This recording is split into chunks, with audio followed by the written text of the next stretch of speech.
Welcome to portal. కల్కి cinema 1000 కోట్ల మార్కును అయితే దాటేసింది. దాని గురించి మాట్లాడుకుందాం రండి. ముందైతే ఛానల్ సబ్స్క్రైబ్ చేసుకోండి.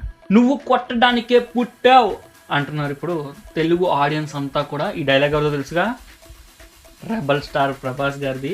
రెబల్ స్టార్ని చూస్తే కరెంట్ సిచ్యువేషన్లో ఎవడైనా ఇదే మాట చెప్పాలి. ఎందుకంటే కల్కి సినిమాతో ఇంకోసారి 1000 కోట్ల కలెక్షన్ సంపాదించి మొట్టమొదటిసారిగా ఒక తెలుగు హీరో 1000 కోట్ల సినిమాలను సాధించి రికార్డును అయితే సృష్టించాడు. చరిత్రలో నిలబడిపోయే రెబల్ స్టార్ ప్రభాస్ రాబోయే స్పిరిట్ అనే సినిమాతో ఇంకో 1000 కోట్లు కలెక్ట్ చేసి 3 సినిమాలకు కూడా ఈయనే రికార్డు క్రియేట్ చేస్తాడు అని నాకు అనిపిస్తుంది. మీకే అనిపిస్తుంది కింద కామెంట్లో తెలియజేయండి. ఇంకా అసలు విషయానికి వచ్చేస్తే ఫ్యాన్స్ అందరికీ పండగ, యాంటీ ఫ్యాన్స్ అందరికీ మంటలు. ప్రభాస్ పని అయిపోయింది అనుకున్న వాళ్ళందరికీ గట్టి సమాధానం చెప్పాడు రెబల్ స్టార్ ప్రభాస్. ఇంకా కలెక్షన్స్ గురించి మాట్లాడాలనుకుంటే తెలుగులో ఇప్పటికే 255 కోట్లకు పైగా నెట్ అయితే కలెక్ట్ చేసింది ఈరోజు. హిందీలో కూడా 275 కోట్లు అయితే సంపాదించింది, అది కూడా నెట్. తమిళ్లో 32 కోట్ల నెట్, కన్నడలో 4.5 కోట్లు, మలయాళంలో 20.25 కోట్ల నెట్ని అయితే కలెక్ట్ చేసింది. ఇంకా ఓవర్సీస్లో చెప్పాలంటే 230 కోట్ల వరకు కూడా కలెక్ట్ చేసింది. నిజంగా ఇవన్నీ కూడా ఏ హీరోకైనా ఊహించడానికి కష్టంగా ఉండే కలెక్షన్స్. కానీ తెలుసుగా ఇక్కడ ఉన్నది ప్రభాస్.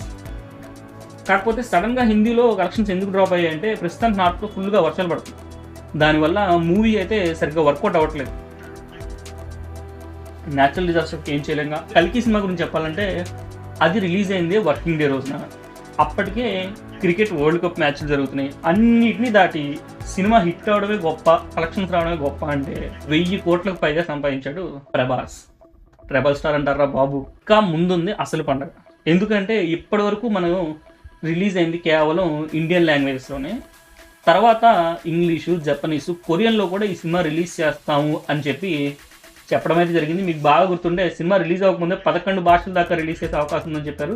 సో ఆ రిలీజ్లు కూడా అయితే ఈ 1000 కోట్లు ఏంటి ఇంకా దాటి మంచి కలెక్షన్స్ అయితే సంపాదించి కల్కి పార్ట్ 2తో 2000 కోట్ల మార్క్ని ఈజీగా దాటేయడానికి ప్లాన్ చేశారని అనిపిస్తుంది. మీకే అనిపిస్తుంది కింద కామెంట్లో తెలియచేయండి. రెబల్ స్టార్ పని అయిపోయింది అనుకున్న వాళ్ళందరికీ సమాధానం ఎంత బాగా చెప్పాడు అన్నది కింద కామెంట్స్లో మీరు కూడా తెలియచేయండి. మన వీడియో ఇస్తే తప్పకుండా మన ఛానల్ అయితే సబ్స్క్రైబ్ చేసుకోండి. వీడియో నచ్చకపోతే డిస్లైక్ కొట్టినా పర్లేదు. మీ కామెంట్స్ అయితే కింద తెలియజేయండి. సబ్స్క్రైబ్ చేయడం మాత్రం మర్చిపోకు మిత్రమా.